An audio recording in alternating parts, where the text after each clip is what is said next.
Hello friends, Oppo તમારા માટે લઈને આવી ગયું છે રેનો 15C, જેના અંદર બેટરી બેકઅપની વાત કરું તો 7000 mAh લોંગ બેટરી વિથ 80 વોટનું સુપરહૂક ચાર્જર તમને મળી જશે.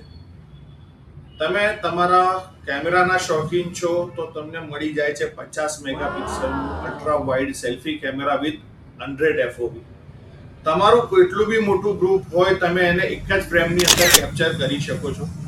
તમે ટ્રાવેલ એજન્ટ છો, તમને ટ્રાવેલ કરવું ખૂબ ગમે છે, તો એના અંદર તમે કરી શકો છો 4K video 30 FPS video recording. એના અંદર આપણે વાત કરીએ તો AI portrait glow, AI mind space જેવા તમને AI ના ઘણા બધા ફીચર્સ મળી જશે. તમે કોઈ ફોટો ક્રિએટર છો તો એના અંદર તમે AI પોપ આઉટ પણ તમે ક્રિએટ કરી શકો છો.